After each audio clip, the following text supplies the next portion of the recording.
Europeans didn't conquer anyone because they were stronger, smarter, or superior in any way.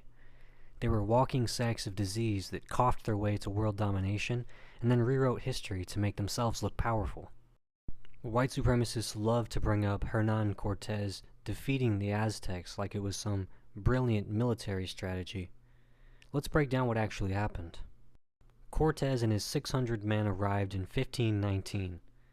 The Aztec Empire had a standing army of hundreds of thousands of men. In a fair fight, the Spanish would have been obliterated. The first battles, Cortés lost. The Aztecs kicked his forces out of Tenochtitlan in 1520 during the Noche Triste, or the Sad Night, forcing him to flee like a scared child. Then came smallpox. The disease brought over by just one infected slave among the Spanish ranks ripped through the Aztecs, killing about 50% of them in just 1 year. The smallpox didn't just kill warriors, it killed priests, generals, and even the emperor himself. By the time Cortés returned in 1521, Tenochtitlan was a rotting corpse of a city. The Spaniards just walked in and mopped up the remains. And yet, some people act like he was a military genius. The truth is, he was getting absolutely destroyed until a virus stepped in and did the work for him. Same thing happened with the Inca Empire. Francisco Pizarro didn't conquer the Incas. He showed up after smallpox had wiped out millions of them and thrown the empire into a civil war. The Inca Emperor Huayna Capac and his heir both died from smallpox before they had even heard of the Spanish. This led to a civil war between his two sons Atahualpa and Huáscar. Pizarro and his 168 men didn't win against the Incas.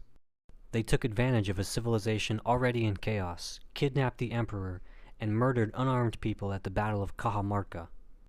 You want to act like that's military superiority? That's opportunism at best, and genocide at worst.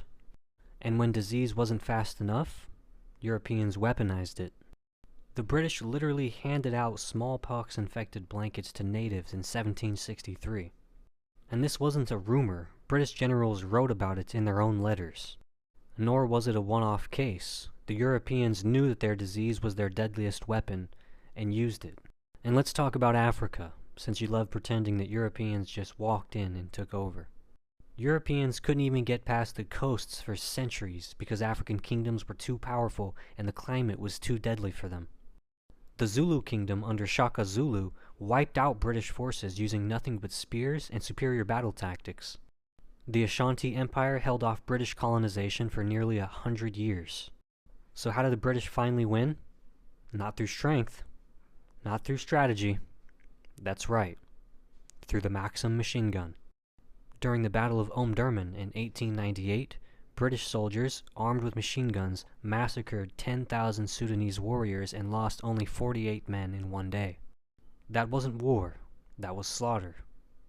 The second Europeans had guns that could wipe out entire armies in minutes, they stopped pretending to fight fair and turned Africa into a bloodbath. And now you pathetic little keyboard crusaders sit in 2025 and talk about how the Europeans were strong and superior. If they were so strong, why did they need diseases and industrial weapons to win? If they were so dominant, why did they keep losing wars until they could turn battlefields into mass graveyards with machine guns? Your ancestors weren't conquerors. They were plague rats who got lucky. Cope.